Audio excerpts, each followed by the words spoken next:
Hello everyone, आप सभी दोस्तों का स्वागत है। इस वीडियो में हम लोग देखने वाले एक और main board IPO Wakefit innovation IPO. इस आईपीओ के बारे में बात करें तो इस कंपनी की जो ऑफिशियल डेट और प्राइस बैंड के बारे में बात करें तो यहाँ पे कंपनी के द्वारा आते हुए दिख चुकी है। तो किस तरीके की कैसी वैल्यूएशन कंपनी की दिख रही है और इस मेन बोर्ड आईपीओ में अप्लाई करने के लिए सिर्फ और सिर्फ 15,000 अमाउंट्स की रिक्वायरमेंट रहने वाली ग्रे मार्केट प्रीमियम में किस तरीके की कैसी तेज़ी दिख रही है, जिसकी इम्पैक्ट आने वाले समय में क्या कुछ दिख सकता है, उनके बारे में इस वीडियो में डिटेल्स में बात करने वाले हैं। सो वीडियो को इन तक देखिएगा और ऐसे ही daily IPO grey market premium से जुड़ी अपडेट के लिए चैनल को सब्सक्राइब कर लीजिए। साथ ही कमेंट्स में टेलीग्राम ग्रुप का लिंक दिया गया, वहाँ भी जुड़ सकते हो टाइम पे अपडेट के लिए। फर्स्ट ऑफ ऑल कुछ बेसिक इन्फॉर्मेशन के साथ यदि हम लोग डिस्कस करें तो वेकफिट इनोवेशन आईपीओ के बारे में बात करते हैं। तो वेकफिट इनोवेशन आईपीओ 8 दिसंबर से आईपीओ ओपन होने वाली है और 10 दिसंबर इस आईपीओ की क्लोजिंग डेट रहने वाली है। यानी कि इस आईपीओ में 8 दिसंबर, 9 दिसंबर और 10 दिसंबर इन 3 डेट को इस मेन बोर्ड आईपीओ में आपको अप्लाई करने के लिए अपॉर्चुनिटी मिलने वाला है। वेकफिट इनोवेशन आईपीओ की बात करें तो फेस वैल्यू 1 रुपीज़ है। प्राइस बैंड के अकॉर्डिंग अपर प्राइस बैंड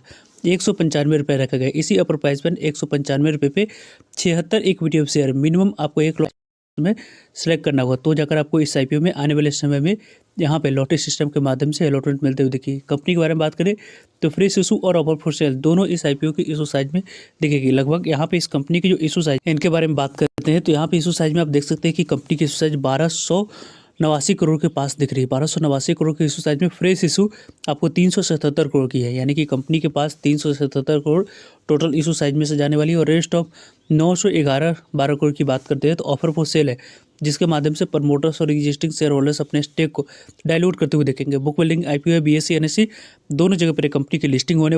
रही बात टोटल इशू साइज के डिस्ट्रीब्यूशन के बारे में बात करने की तो 75% तक की शेयर क्यूआईबी के पास जाने वाली है। यानी कि बड़ी पोर्शन के बारे में बात करें तो बड़ी पोर्शन यहाँ पे क्यूआईबी के पास जाएगी और 10% तक की शेयर आप लोगों को रिटेलर्स कैटेगरी के पास जाते हुए दिखेगी और 15% शेयर आपको एनआई कैटेगरी के पास हम लोग को जाते हुए दिखेगी। कंपनी के बारे में इंपॉर्टेंट तो यह आईपीओ आपको 8 दिसंबर से ओपन होने वाली है और 10 दिसंबर इस आईपीओ की क्लोजिंग डेट हम लोगों को दिखेगी। 11 दिसंबर के बारे में बात करते हैं तो अलॉटमेंट आप लोगों को मिली है नहीं, उसके बारे में इन्फॉर्मेशन मिल जाएगी। 12 दिसंबर के बारे में बात करते हैं तो यहाँ पे नहीं पैसे रिफंड करने की डेट है। 12 दिसंबर को ही डीमेट अकाउंट में शेयर को क्रेडिट करने की डेट है और फिर दिसंबर को कंपनी की लिस्टिंग बीएसई एनएसई दोनों जगह पर होते हुए दिख जाएगी।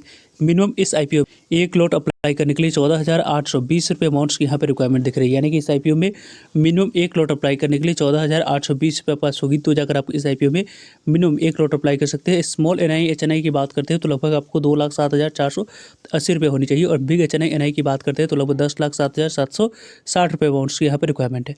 अलग अलग कैटेगरी में अप्लाई करने के लिए अलग अलग अमाउंट्स की यहाँ पे रिक्वायरमेंट दिख रही है। कंपनी की ओवरऑल यदि हम लोग बात करें तो यहाँ पे इस टोटल प्रमोटर्स की होल्डिंग प्री आईपीओ से पहले यहाँ पे 43.01% थी। अभी भी यहाँ पे 36.83% की होल्डिंग इस कंपनी में प्रमोटर्स के पास रहने वाली है। कंपनी की यहाँ पे जो ओवरऑल शुरुआत के बारे में बात करते हैं 2016 में इस कंपनी की शुरुआत की गई थी। यहाँ पे Wakefit innovation limited company India की डायरेक्ट टू कस्टमर की बात करते हैं, वहाँ पे आप लोगों को इस कंपनी की प्रोडक्ट्स दिखती है।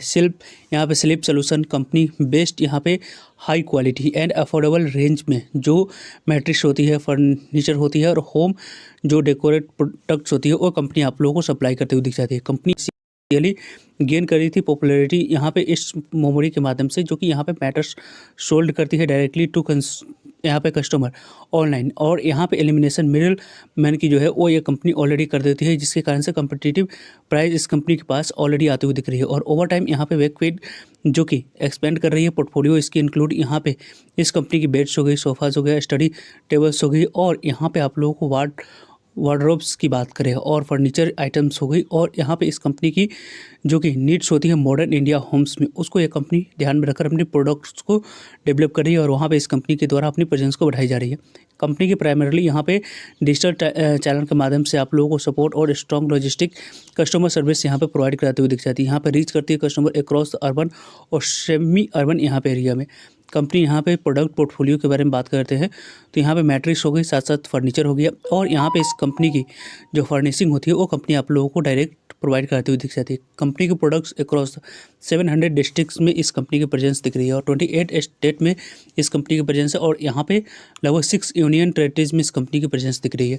कंपनी के 125 स्टोर है, 62 स्टोर में और 19 स्टेट में 2 यूनियन टेरिटरीज में। कंपनी की कम्पिटिटिव स्ट्रेंथ के बारे में बात करें, फास्टेस्ट ग्रोइंग आप लोगों को D2C होम एंड आप लोगों को फर्निशिंग सोल्यूशन डेस्टिनेशन के माध्यम से इस कंपनी को जानी जा रही है। कंपनी यहाँ पे कंप्रहेंसिव होम आप लोगों को फर्निश जो सोल्यूशन होती है ब्रांड्स के माध्यम से, और साथ साथ एक क्रॉस द इस कंपनी के बारे में बात करें तो आपको जो दिख रही है उसके अकॉर्डिंग यहाँ पे आप लोगों को डिफरेंशिएट करती है इसको प्रोडक्ट यहाँ पे टेक्निकल जो कैपेबिलिटी है उसके माध्यम से ओमनी चैनल सेल्स यहाँ पे प्रेजेंस करवाती है कंपनी। ऑनलाइन और ऑफलाइन दोनों जगह पर इस कंपनी की प्रेजेंस है।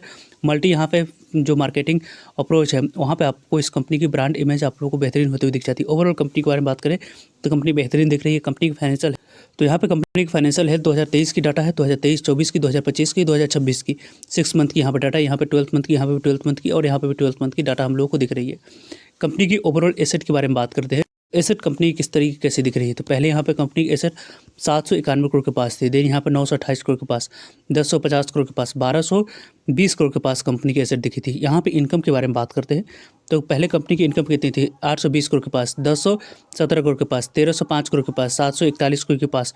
कंपनी की टैक्स देने के बाद प्रॉफिट के बारे में बात करते हैं तो यहाँ पे कंपनी का प्रॉफिट 145 करोड़, 15 करोड़ के पास, 35 करोड़ के पास, और देन यहाँ पे 35 करोड़ के पास अभी प्रॉफिट में आ रही। पहले कंपनी लॉस में ऑपरेट कर रही थी, अभी यहाँ पे कंपनी प्रॉफिट में ऑपरेट करती हुई दिख रही है। इबिटा के बारे में बात करते हैं तो पहले यहाँ पे 85 करोड़ के लॉस में थी, 65 करोड़ के यहाँ पे प्रॉफिट में, 90 करोड़ के और 103 करोड़ के प्रॉफिट में दिख रही है। नेटवर्थ के बारे में बात करते हैं तो कंपनी की यहाँ पे नेटवर्थ पहले कितनी थी तो पहले यहाँ पे कंपनी की नेटवर्थ 505 करोड़ के पास दिख रही थी, 543 करोड़ के पास, 520 करोड़ के पास, अभी 557 करोड़ के पास कंपनी की टोटल नेटवर्थ दिख रही है। रिजर्व एंड सरप्लस के बारे में बात करें तो पहले 486 करोड़ के पास थी, 523 करोड़ के पास, 500 करोड़ के पास, और अभी आप लोगों को यहाँ पे 522 करोड़ के पास दिख रही है।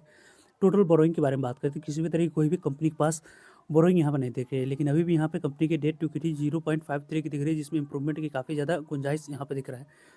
कंपनी के ओवरऑल यदि हम लोग बात करें तो कंपनी हाल ही में यहाँ पे लॉस में ऑपरेट कर रही थी, अभी यहाँ पे प्रॉफिट में ऑपरेशन अपनी दिखाई है। ये किस तरीके कैसे कंटिन्यू रखती है वो इंपॉर्टेंट रहेगा देखना, लेकिन न्यू एज कंपनी है और यहाँ पे न्यू एज कंपनी को थोड़ी सी आप लोगों को वैल्यूएशन अभी के अकॉर्डिंग काफ़ी अच्छी मिलते हुए दिख रही है, जिसके अकॉर्डिंग यहाँ पे आप लोगों को अच्छी रिस्पॉन्स पहले दिन और दूसरे दिन इस आईपीओ में मिलती है, तो आपको आखिरी दिन इस आईपीओ में अप्लाई करने की प्लानिंग किया जा सकता है। कंपनी की अभी जो आईपीओ ला रही है कंपनी, उसके अकॉर्डिंग यहाँ पे इस कंपनी की जो मार्केट कैपिटलाइजेशन निकल कर आती हुई दिख रही है, 6373 करोड़ की टोटल मार्केट कैपिटलाइजेशन इस कंपनी की निकल कर आती हुई दिख रही है। कंपनी की पेयर कंपनी ने पहले से जो लिस्टेड है एक ही कंपनी है, 77 के प्राइस टर्निंग पर कंपनी की कारोबार होती हुई दिख रही है। इस कंपनी की वैल्यूएशन थोड़ी सी आप लोगों को अट्रैक्टिव दिख रही है, लेकिन अभी इस कंपनी में पहले दिन और दूसरे दिन क्यूआईबी और एनआई के द्वारा क्या कुछ रिस्पांस दिखती है उसके अकॉर्डिंग इस आईपीओ में अप्लाई अवॉइड करने की प्लानिंग किया जाए। और रही बात आज के डेट में ग्रे मार्केट प्रीमियम के बारे में बात करने की, तो यहाँ पे इसके ग्रे मार्केट प्रीमियम 36 रुपये पे अभी कारोबार करते हुए दिख रही है। लगभग 195 रुपये पे 36 रुपये की गेन। लगभग लिस्टिंग प्राइस 231 रुपये निकल कर आ रही है और एक लॉट पे 19% के पास लिस्टिंग एंड मिलने की चांस बन रही है, यानी कि लगभग आपको 2736 रुपये के आसपास आईपीओ आने वाले समय में लिस्टिंग एंड आप लोगों को बनाकर देती हुई दिख रही है। इस तरीके से इसकी ग्रे मार्केट प्रीमियम में एस रिपोर्ट के अनुसार से कारोबार होते हुए दिख रहे हैं। वैसे इस आईपीओ के बारे में टाइम पे आप लोग सभी अपडेट मिलते रहेंगे, सो जुड़ रहिएगा ताकि आप लोगों तक अपडेट पहुंच जाए। फर्दर जो भी डाउट करिए कमेंट्स कर पूछ सकते हो। मिलते हैं एक नई इन्फॉर्मेटिव वीडियो में, तब तक के लिए जय हिंद, जय भारत।